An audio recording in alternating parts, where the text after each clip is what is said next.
That morning, Isabella Morera entered the meeting room without knowing that, in a few minutes, her career would crumble before her eyes. Everything she had built in recent years would be mercilessly trampled on. She believed it would be just another ordinary meeting at Ferris and Lima Consultoria, the company where she worked as a senior financial analyst. But as she sat down, she noticed a strange atmosphere. Everyone's eyes avoided hers. Tension hung in the air. In a few moments, she would hear an absurd accusation. She would be humiliated, fired, escorted out like a criminal. And the worst part, her own husband would be behind it. What no one knew was that they were about to make the biggest mistake of their lives. At 36, Isabella has always been discreet, dedicated, efficient, focused on numbers. She avoided the company's political games. Most people saw her as a regular employee without great ambitions. What no one imagined was that she was the real owner of Ferris and Lima. Her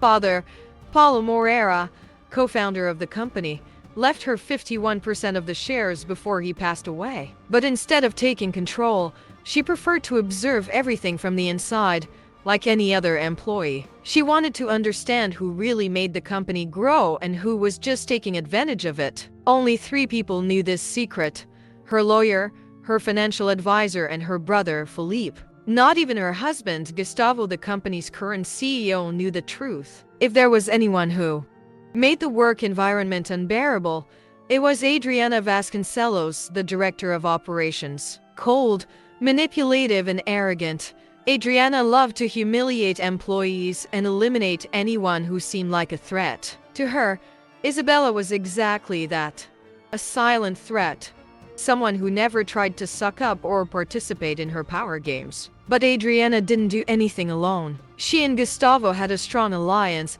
based on mutual interests. Together, they controlled the company to meet their own ambitions. And when they realized that Isabella didn't fit into this scheme, they decided to get rid of her in the worst possible way. The trap was meticulously planned. During a staff meeting, Adriana stood up with a tone of mock indignation and launched the accusation: "We have reason to believe that confidential financial information has been leaked. And unfortunately, the records point to you, Isabella." Silence was immediate. All eyes turned to her. Shock ran through her body, but she kept her expression firm. "This is absurd," she replied, trying to remain calm. Gustavo, sitting at the head of the table, didn't even look at her. When he finally opened his mouth, his voice was cold, rehearsed. "Isabella, I cannot ignore this. Your dismissal is immediate." Isabella felt a lump tighten in her throat, but she refused to show weakness. She looked around, searching for any sign of doubt on her colleagues' faces, but all she found were averted glances and tense expressions. Some seemed embarrassed, others clearly pleased to watch her downfall. There was no room for defense. There was not even an attempt to hear her side. Gustavo and Adriana had already decided her fate before the meeting even began. When the security guards came in to escort her out, it was like a final blow. Her own husband did not move a muscle to stop her. She left the room with her head held high, but inside she was burning with rage. On the way home, sitting in the taxi, the weight of betrayal finally fell upon her. It wasn't just the injustice of the accusation, but Gustavo's coldness. The man with whom she shared her life, her home, her trust. He didn't hesitate to discard her as if she were dead weight. But what they didn't know was that Isabella wasn't just any employee. She didn't depend on that job. She was the owner of that company. And now, more than ever, she was determined to make Gustavo and Adriana pay for what they had done. For 2 weeks, Isabella disappeared. No messages, no calls. Anyone who tried to contact her received only silence. Meanwhile, inside Ferris and Lima, the buzz grew. Some said she was suing the company, others that she had moved to another city out of shame. But the truth was very different. Isabella wasn't hiding, she was preparing. For months, she had been collecting evidence against Gustavo and Adriana. Small financial embezzlements, suspicious contracts, unexplained transfers. Now, fired and free of any professional obligations, she could act without restrictions. That was when his lawyer, Rafael Mendes, sent a single email to the company's board of directors, Extraordinary shareholders meeting scheduled for Friday. Attendance is mandatory. That was the first warning that something was about to happen. The next morning, Gustavo walked into his office and found Adriana standing there, holding her cell phone with an expression of pure nervousness. "Did you see this?" he asked, throwing the phone on the table. He looked at the screen and frowned. A formal statement from the board confirmed the meeting,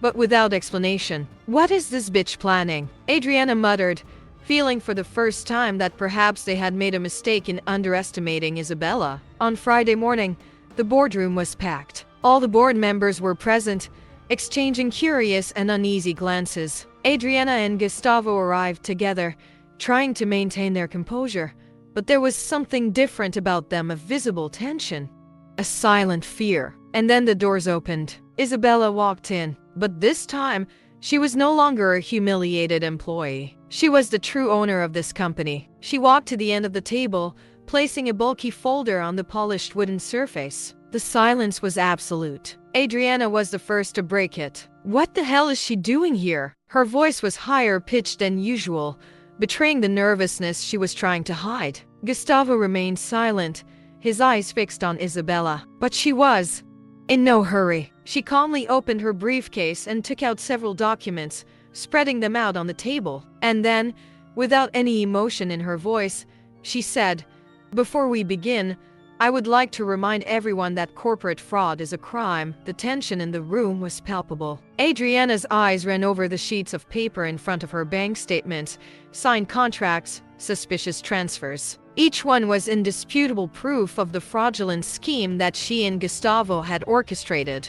The impact was immediate. The board members began to leaf through the documents, exchanging incredulous looks. The air in the room grew heavy. Adriana, who had always been in control of situations, tried to maintain her composure, but her hardened expression betrayed her growing desperation. Gustavo, on the other hand, seemed frozen. This doesn't prove anything," he tried to say, his voice weaker than he would have liked. Isabella just smiled unhurriedly before turning the laptop to the screen projected on the wall. In a matter of seconds, the numbers spoke for themselves. 4.8 million embezzled. Phantom contracts. Shell companies registered in the name of Gustavo's relatives. Emails and signatures confirming Adriana's direct involvement. One of the directors, who had remained silent until then, cleared his throat and leaned forward. "Is this real?" he asked, looking directly at Gustavo. The CEO tried to compose himself, but his face was already beginning to sweat. "She's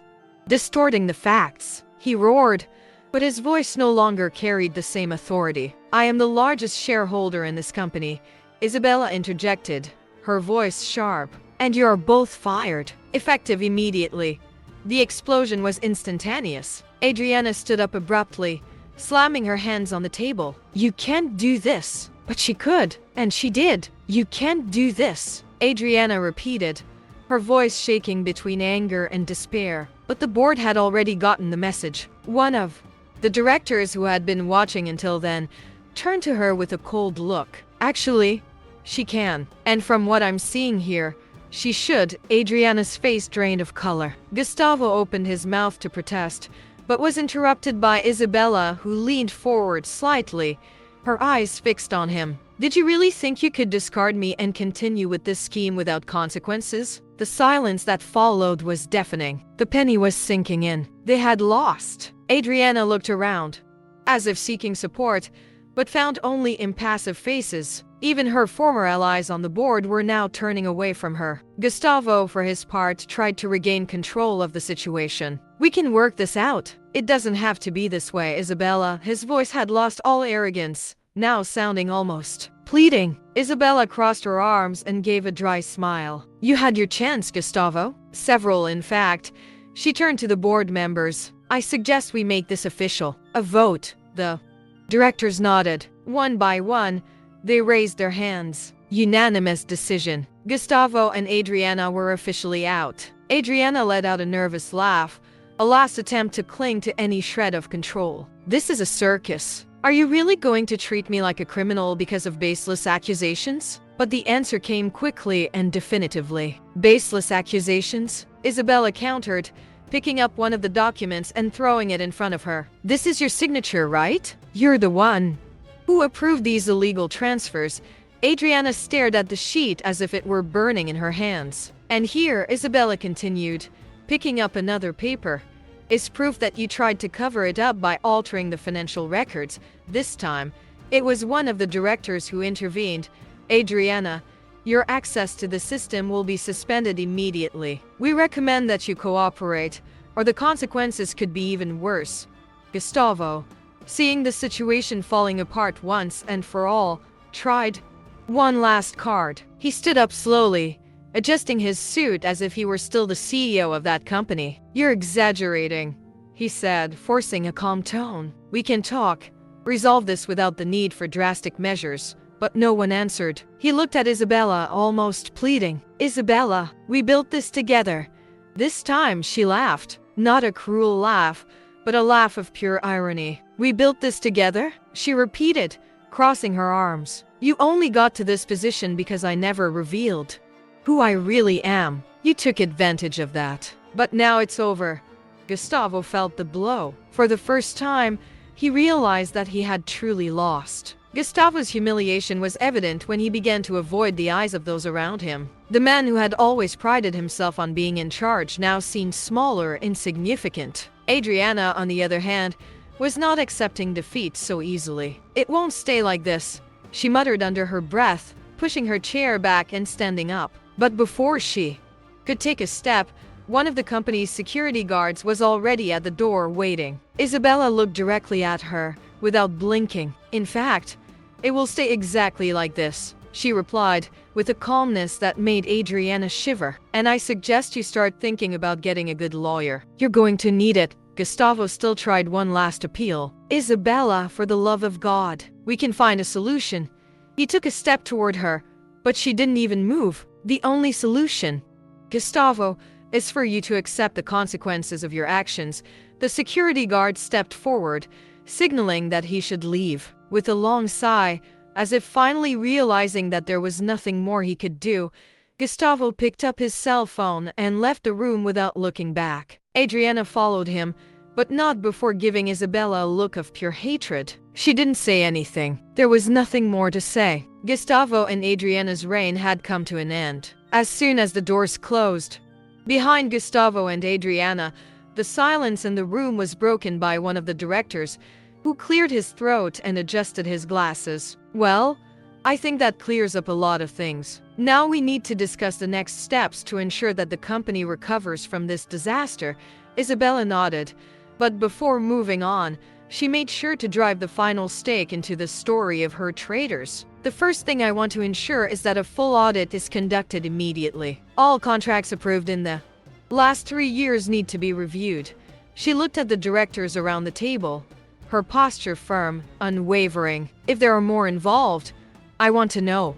The decision was approved immediately. With Gustavo and Adriana out of the way, the pieces began to reorganize. Employees who had previously worked under fear and pressure began to feel more confident. The atmosphere in the office changed. It was as if a weight had been lifted from the company. But Isabella didn't stop there. Within a few days, internal measures were implemented to restore the company's credibility, and rumors about the corrupt CEO's downfall began to spread throughout the market. Clients who had already been suspicious of Gustavo's management began to trust Ferraz and Lima again, now under new and true leadership. In the months that followed, the transformation was visible. Isabella restructured the company from the inside out, promoting competent employees who had been stifled by Adriana and Gustavo's toxic culture. Internal processes were revised, new partnerships were established, and within a short period of time, Ferraz and Lima began to recover financially. Investors' confidence was restored,